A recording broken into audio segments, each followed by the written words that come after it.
Okay, by villain, I mean antagonist. I gotta say that off the bat because not every antagonist is a villain. Anyway, this video spoils almost every episode of Gravity Falls. Do not watch if you haven't seen the show. I'm talking to you, friend who's watching this who hasn't seen Gravity Falls. You can come back later.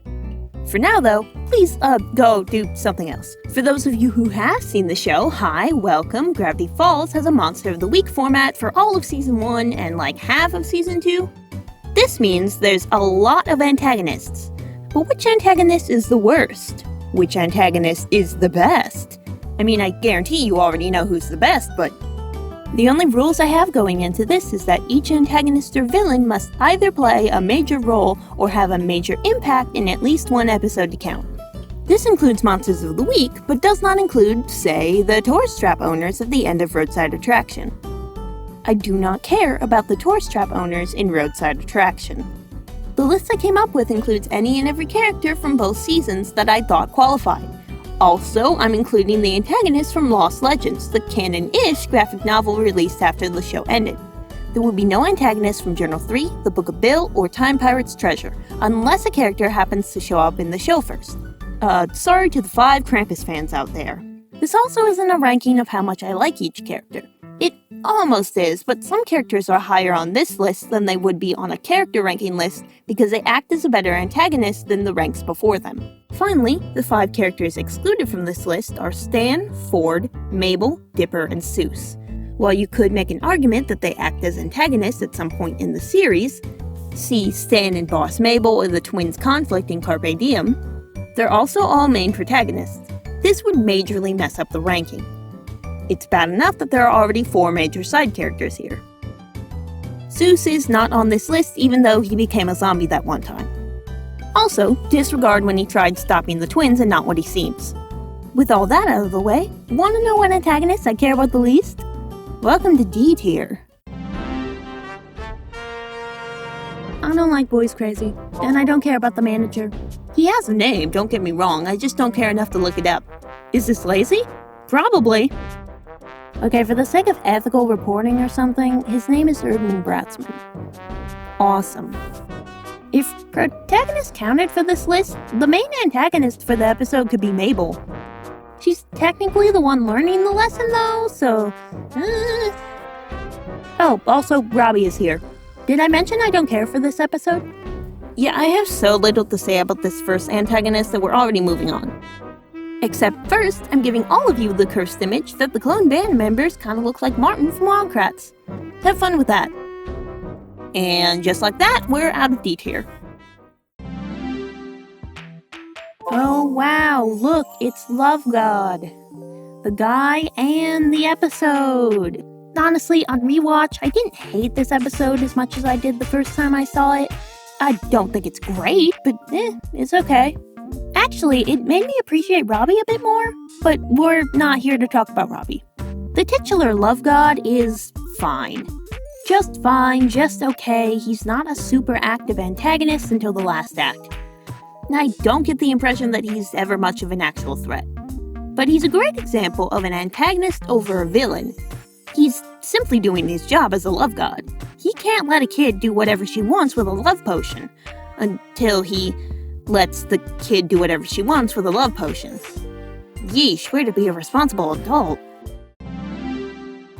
That's a dinosaur. I mean, it goes above the last 2 because it's an actual threat, but that's a dinosaur. I like dinosaurs as much as the next person, but again, dinosaur. Here, I'll ask my Monster Hunter friend what they think about the pterodactyl.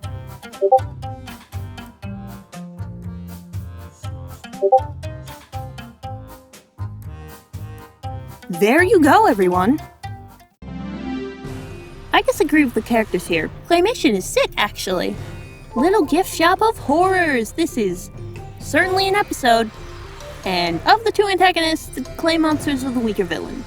Maybe they'd be cooler if they had more time on screen, but this is an anthology episode. In terms of a mindless horde of enemies in this show, there's a much better example higher on this list. I added a plus to let you know that I actually like the rest of this tier. That's it. The first ghosts of the list. Ma and Pa Duskerton are of note because this is the first episode of Gravity Falls I ever saw. I mean, I probably saw the main villain of the show first somewhere, but heck if I remember. This was back in middle school. I don't have much to say about Ma and Pa's villains. They mutilate a group of teenagers. Wow, that's pretty messed up. Did you ever wonder what category ghosts they fall into? I mean, it's gotta be 10, right? They summon a lamb costume and turn one guy into a hot dog. If that's not 10 material, I don't know what is. Side note, I considered putting the Smile Dip dogs on this list because of the Theraprism note in the Book of Bill, but they're not antagonists in this episode, so yeah. Bad dogs. Technically, all the Manitors go here. They're campy, and for a representation of toxic masculinity, fun pun. They're only antagonists for a few minutes, but hey, they have more screen presence to me than the Duskertons. Good job, guys. Yes, this is technically McGucket in a mech, but the only other time he's an antagonist is when he's chasing Pig Seuss. This show is weird. The Gobblewonker is an antagonist in its own right, and man does it give us a fun chase theme.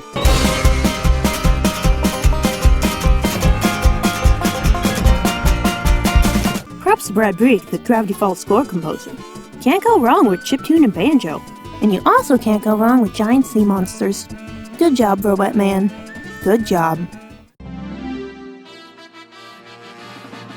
It's the first Lost Legends antagonist, and yep, the Curse comic makes puns and has a fun presentation.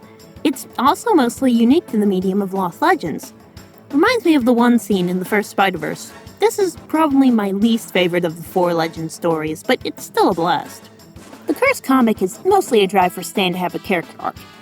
Although, I guess that's what most antagonists are for, huh?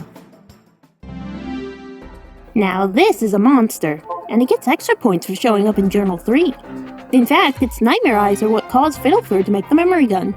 Yes, I know this contradicts the show, but hey, maybe the show writers just forgot. I'm not explaining the joke, watch the show. Anyway, it's hilarious that the gremoblin is sapient enough to fear becoming its father. I sure hope this mirror shot doesn't become a parallel to draw on in the next season, oh no. Cowboy Skull. He's a skull, he's a cowboy. He's Kirby, apparently. Of all the non-canon short stories, I want this one to be canon the most. This guy's just fun, what else can I say?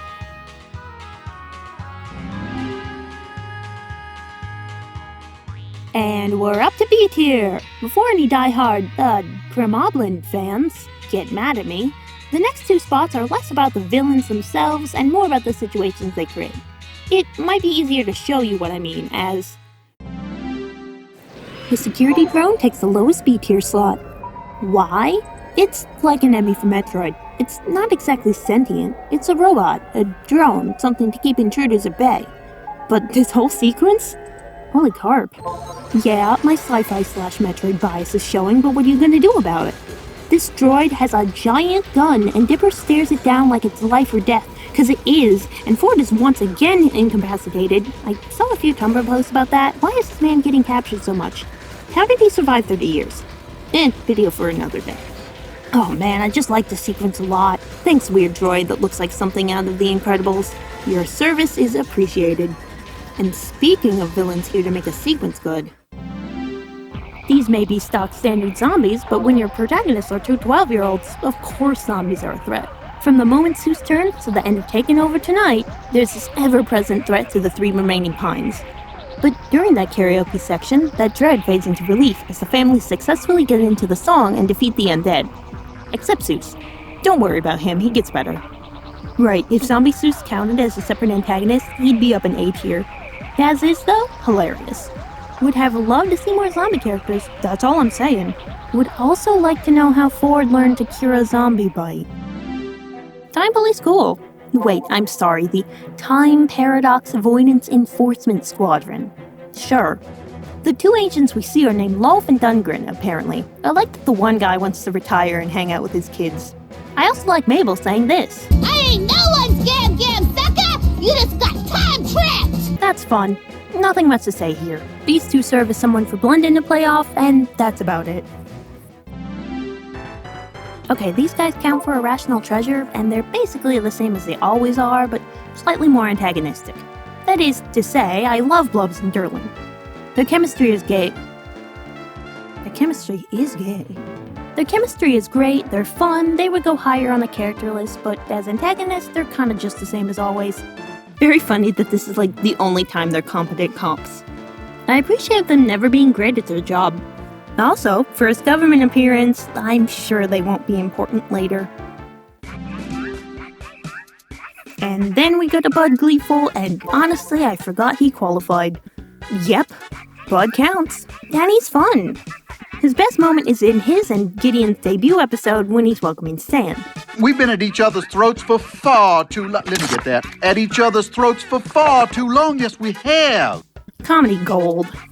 He's a typical car salesman. He might be higher if he wasn't upstaged in every way by his son, but Bud gets Stanchurian candidate, and that's about it. Fun character, notable member of the Blind Eye, but second best Gleeful by a wide margin. The better antagonist from Little Gift Shop of Horrors. I like that she's really just trying to get out there. She gets extra points for appearing in canon as a part of Journal 3, and in one panel in Lost Legends. If we stretch the definition of antagonist, that appearance applies here too, as she attempts to dissuade Ford from continuing down his current path. That "you will live two lives, both too short" line lives in my head rent-free. Overall, great minor side character. I'm a bit concerned about the number of hands she has, but hey, a woman can have hobbies. Hey look, a reference to a game series I haven't played. Rumble is, once again, just a fun character. I like that he reappears during Weird Mageddon, but chilled out. It's also fun to see Robbie and Dipper work together for like 5 seconds during Fight Fighters. The incorporation of game limitations for Rumble is neat, and the Soviet Union joke is underrated. Take me to the Soviet Union! That's gonna be tough, for a number of reasons.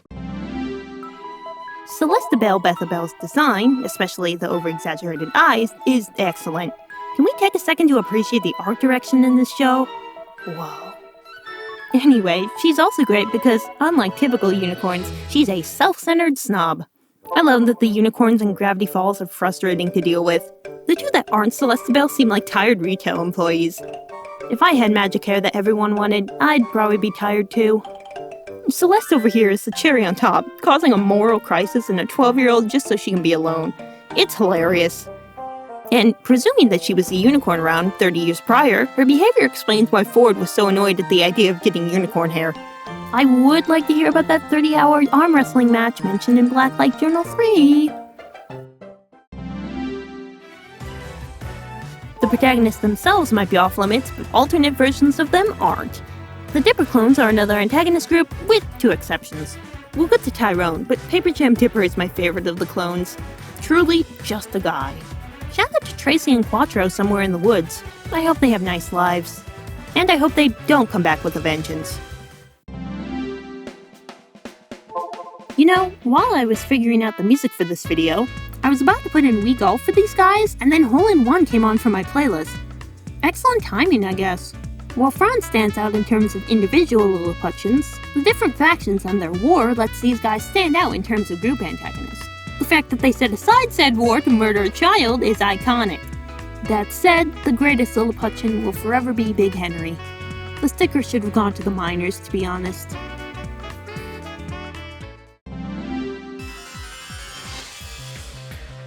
They don't get a ton of screen time, but Gideon's prison bikers get this high for being okay role models for him. Like, besides the, prison thing. Ghost Eyes especially.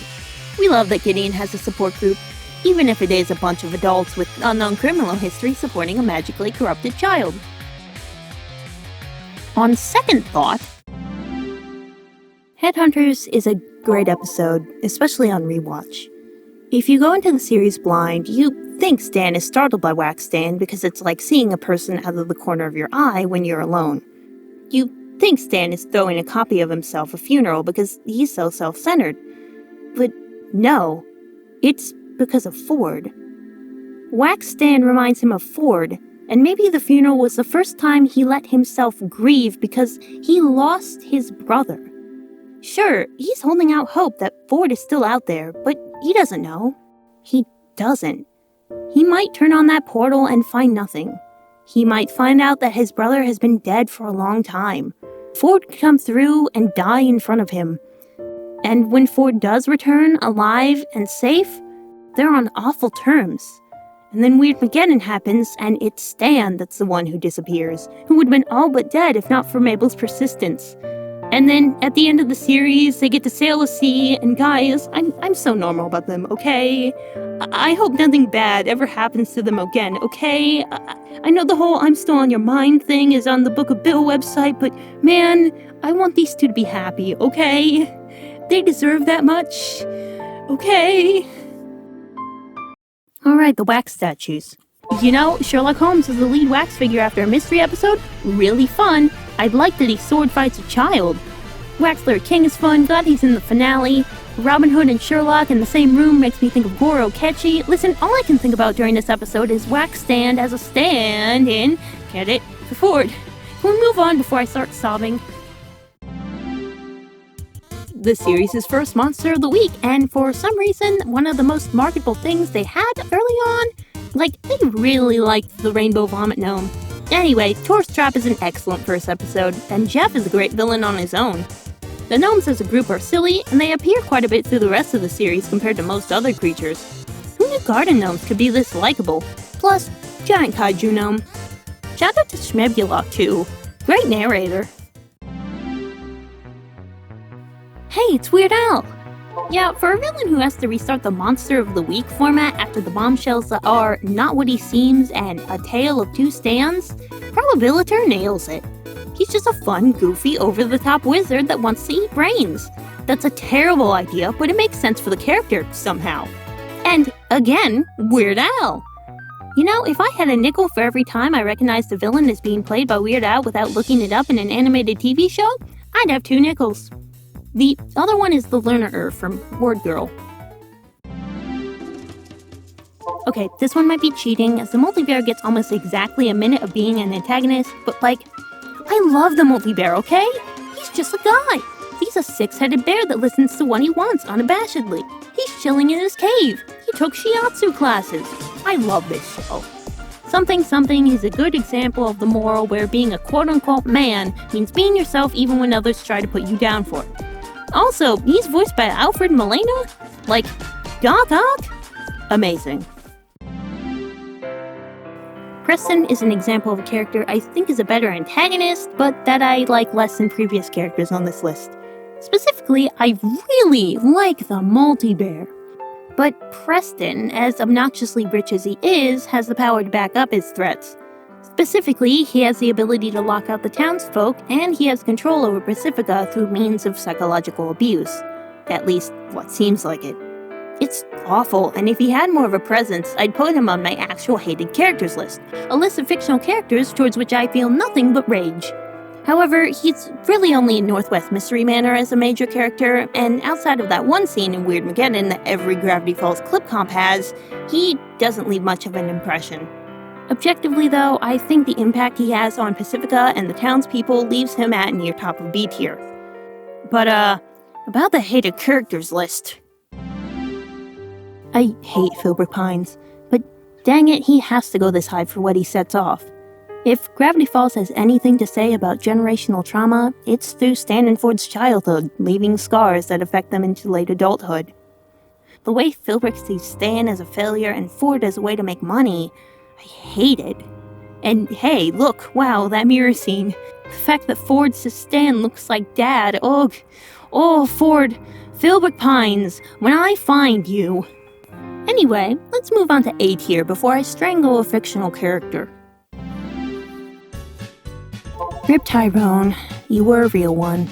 Seriously though, I love that Tyrone ends up hanging out with Dipper when they see Wendy hanging out with Robbie. It's a nice moment, even if Tyrone dies shortly after.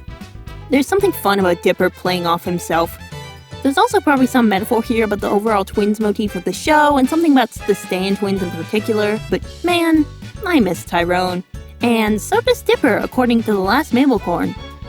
I wonder if the paper clones would be able to waterproof themselves beyond raincoats. I thought about those waterproof sprays in particular, but those are liquid, so, lamination, maybe? How do you laminate a child? Remember Lost Legends? Yeah, that's still a part of this video. Face It, in my opinion, is the story in Legends that feels the most like a proper episode. And wow, is Mr. What's-His-Face a great one-off villain. Creepy design, interesting premise, a Zelda reference probably, what more do you want? It's also fun to see Pacifica beat another villain. She's 2 for 2 at this point. I think she'd do great at the whole adventuring thing if she wasn't used to being prim and proper all the time. She is a gamer though. This is no longer about Mr. What's-His-Face. We're moving on. Again, characters I like slightly less than the previous rank, but wow, these two can be good antagonists when they aren't walking 1950s book detectives. The part where they confront Ford with the knowledge that Stan has been lying, oof. And then they try to turn Ford against Stan with blackmail. And it's sweet that Ford doesn't go through with it. Boy, I sure hope nothing bad happens to these two's relationship. The sibling brothers themselves get on my nerves a bit, but that's intentional. Really, they're a good example of how people can hold power over others and how that power leads to mistreatment. Better representation of bullies than Krampelter, frankly. Alright, let me admit something. I hated Robbie on my first watch through of Gravity Falls. After a second viewing though, he's alright. In terms of antagonism, he's pretty good. The reason he's an antagonist is stupid. I mean, come on Robbie, you're competing with a 12-year-old. For one, Dipper is, again, 12, and for two, you're shallow and tried to brainwash your girlfriend somehow. Hey, wait, did they ever explain how he got that brainwashing ski? No? I'm adding this to reasons I dislike boys crazy. Anyway, Robbie. For a side character, again, he's grown on me.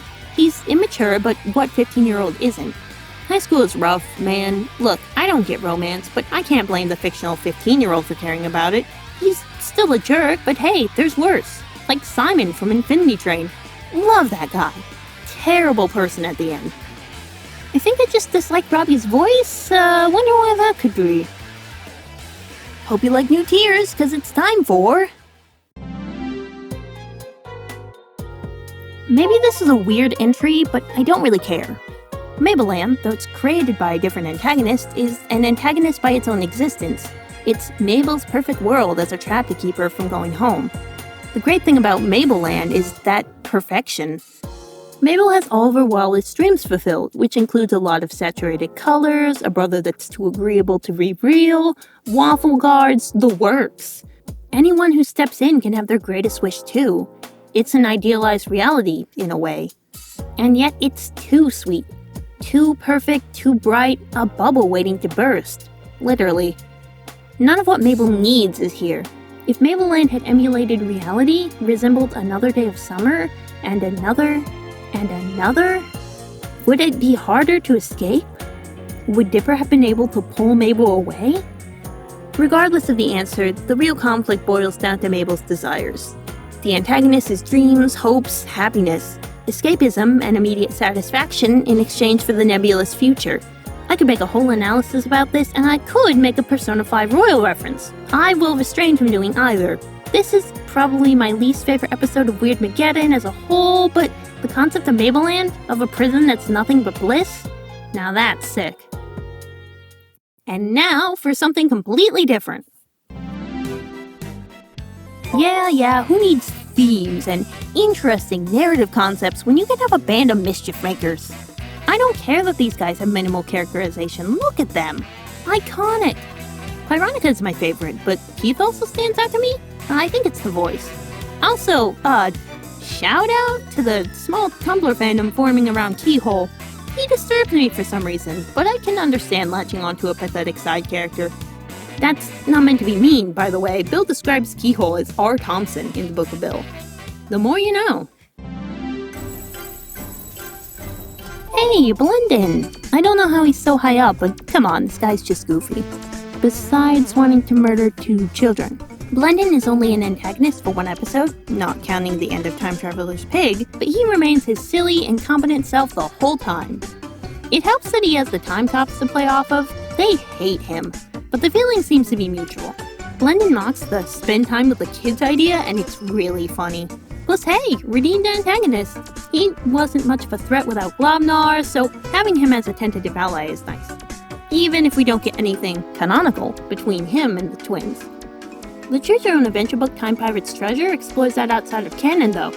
I've only read part of it, but what I read was really fun. His reaction to the infinite pizza is great, too. Yeah, spending time with family or healing your friends is a waste of a time wish, but infinite pizza? Fair game.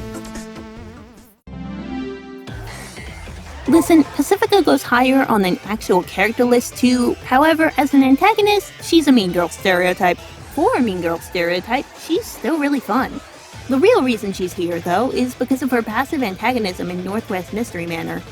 She doesn't tell Dipper about the ghost curse because of her family image. However, her obsession with image stems from her parents' pressure and abuse. She has to be perfect, or her parents will look down on her more. It's not a justification for her actions, but she's still a kid, and she recognizes her flaws. This comes up more in Face It from Lost Legends, where she disregards her image in order to save both of the twins. Pacifica's great. I do wish she'd gotten a little more screen time, though.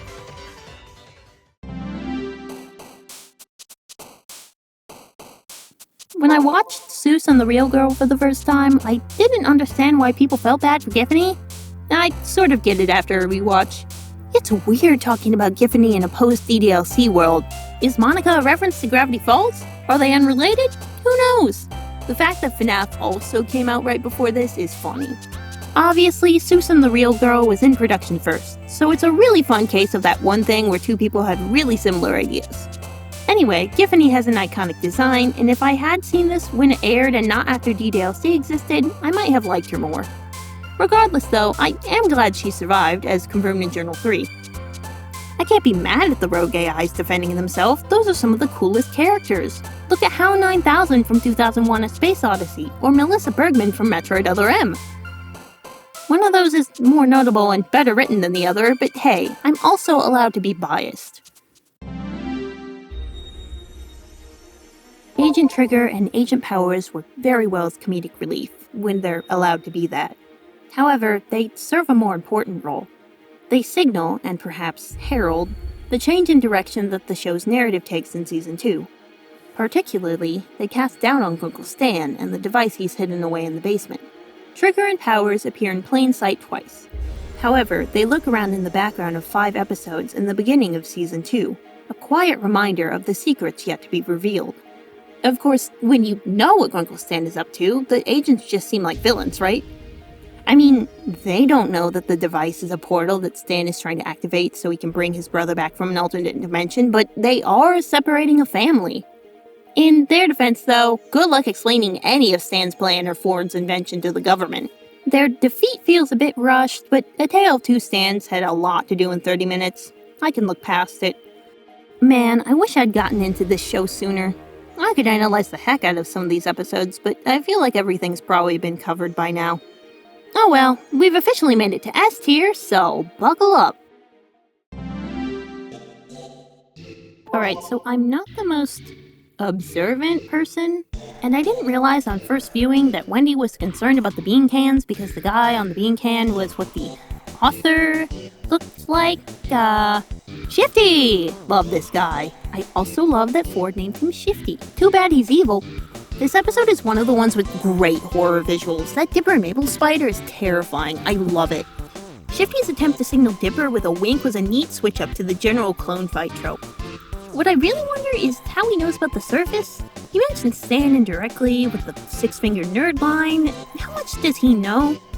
Was he expecting company, and did he follow Dipper and Wendy for a chance at food? How did he escape cryogenic stasis? I also wonder why Shifty wouldn't disguise himself at Ford.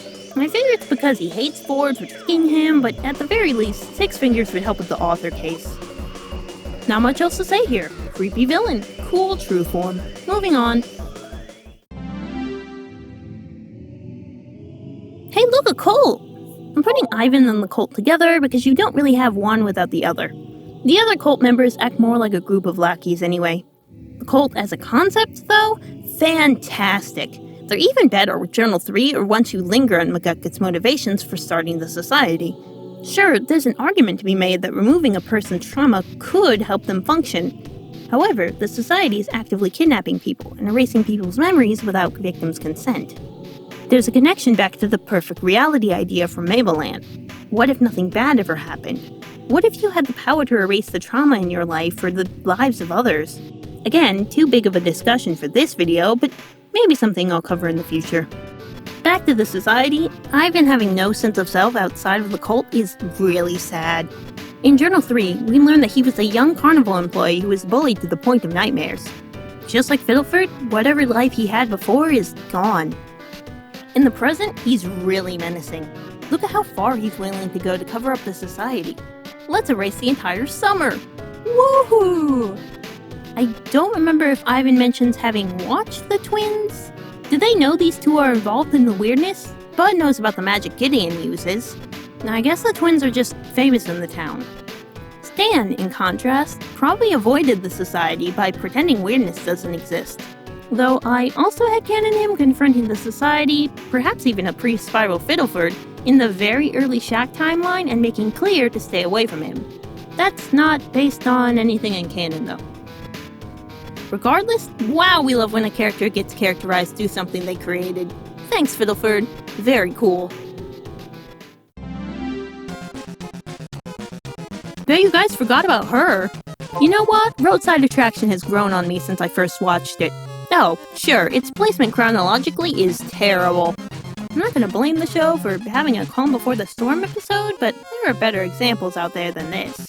Like Hard Luck Woman from Cowboy Bebop, or the first few minutes of Mutiny Train Book 1's Ball Pit Car. Roadside, though, ignores the whole only safe from Bill in the Shack plot and completely sidelines Ford. I wonder if this episode was meant to be earlier in the season, but got pushed back with not what he seems as production quality. If that's the case, I certainly won't complain. I think the candy subplot is weak, and the confrontation between Dipper and all the road trip girls is contrived. While I'm not saying Dipper wanting a rebound crush is a bad idea for an episode, I don't think the Wendy obsession should have been so heavy-handed in the first clip. Also, about that whole Dipper flirting with the other girls thing, his first successful conversation with Emma in the Upside Down house feels less like flirting and more like when you click with someone in a new class and they become a close friend. I know that Dipper is approaching this like flirting, and maybe it's the demi-row part of me again, but okay, I'll calm down about the plot. Because really, Dipper is being spurred on by Grunkle Stan, whose views on romance are questionable at best. And on that note, Darlene! Yeah, okay, this one is ranked entirely off of my bias. The concept of a spider humanoid using a tourist trap to feed is really sick to me. Not only that, but Darlene is specifically going after men choosing to flirt with her in the way Stan teaches Dipper. To these men, it's a game, it's practice, it's taking advantage of someone's feelings. Of course, I feel weird applying that context to Dipper, but Stan? Yeah, Darlene has a point. The point is presented a bit heavy-handedly, and maybe having an antagonist say it could make viewers dismiss it, but Sorry, Toots. This time, you're getting used for your body, which to my weird species is food. As long as there's men like you out there with their dumb one-liners and pick-up moves, I'll never run out of prey. Yeah! The new Mummies Everyday thing? If that isn't a good indication of how often men are flirting like Stan does, I don't know what is. That and Darlene's acting. Girl boss. All I'm saying is that this premise had a lot of potential and I have an AU where I get to rewrite it. So, that'll be fun.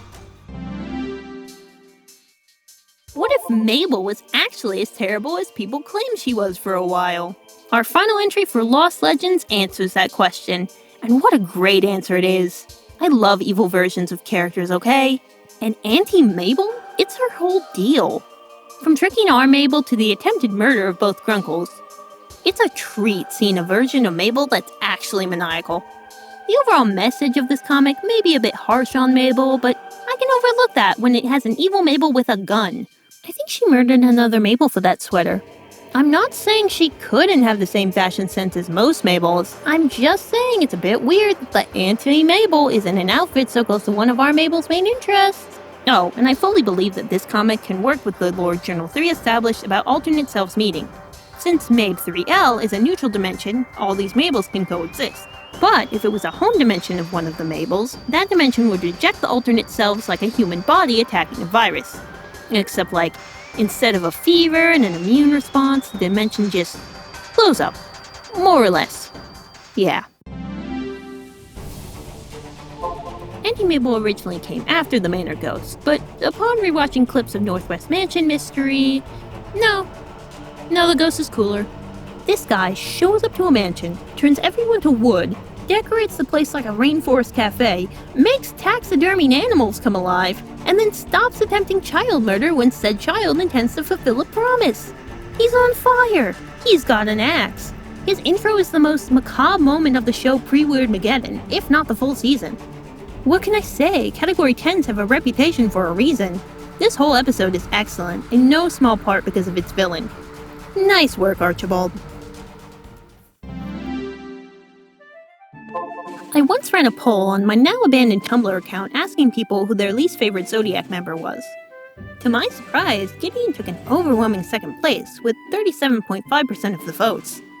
Robbie won that poll, as I expected, but I was shocked at how many people disliked Gideon.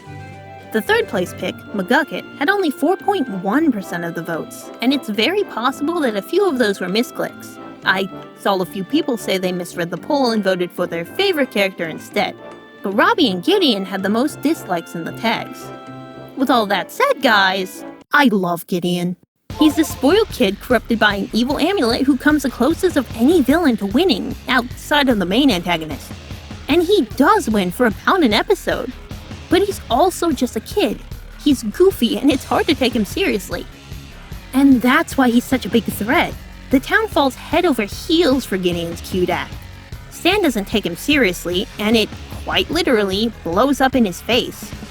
Gideon has access to Journal 2, the most dangerous of Ford's journals, according to Blacklight Journal 3. Case in point, it has the summoning instructions for a dream demon, which, again, Gideon almost wins because of this. But Gideon is 10, and though the mystic amulet may have corrupted his soul, also stated in Blacklight Journal 3, he has time to grow. His redemption is rushed, but A, Weirdmageddon 1 had a lot of ground to cover, and B, he's 10.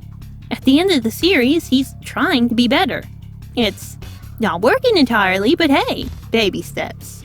Oh, also, the Southern charm is fun. So is speculating whether Gideon was a pageant kid, which would explain some of his behaviors. Again, purely headcanon territory. I don't know, guys. I just think he's neat. What more can I say? A lot. I can say a lot. But there's been enough discussion already. We've got 2 spots left, and really, there's only one ranking that wasn't a shoo-in. Take it away, second place. The Summerwing Trickster is not only my favorite monster of Gravity Falls, note, of Gravity Falls, having originated from there or nearby, but one of my favorite character designs ever. Holy mackerel, this guy. He's the most menacing antagonist to me because of his composure. He appears in the shadows and speaks like a typical horror antagonist. We see the trickster eat a child at the start, but after that, he lurks, watches. The Summerwing Trickster only acts when the kids are out of time, when the deal is up. I'm also a bit biased towards his mask because it makes him look like a bootleg Jack Bro. Okay, back to the actual analysis. What other monster of the week waits? The villains who attempt to kill Dipper and Mabel, on average, always come out swinging. They're animalistic or cruel or rampaging to flaunt their power. They corner and claw, but they aren't cunning. If they do wait, it's until they can reveal themselves. The wax statues reveal their true nature at the end of the episode. Auntie Mabel puts up a facade, so does the shapeshifter, Darlene, Giffany to an extent. Gideon is a recurring antagonist, but even he is outright villainous to our protagonists. The Summerwing Trickster is a ticking clock. For a good part of 22 minutes, we're on the edge of our seats to see if the twins and co beat the buzzer. And when they don't, the devil comes knocking.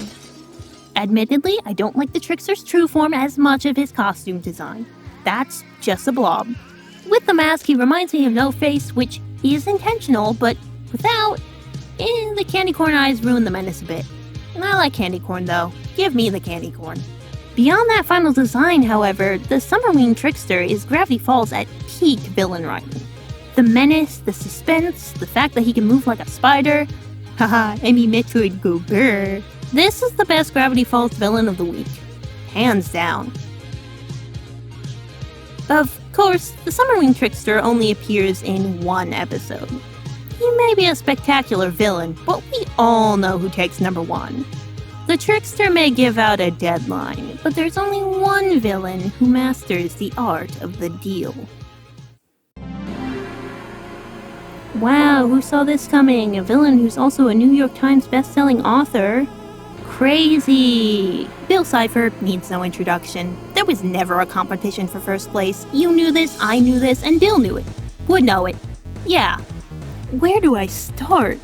Well, how about fun? Is Bill Cipher fun? Is the sky blue? You think a mature-rated book filled with random nonsense from a triangle would sell if said triangle wasn't fun? Bill Cipher is chaotic, but more importantly, he's nonchalant. His third line of the show is him calling a kid a ventriloquist dummy.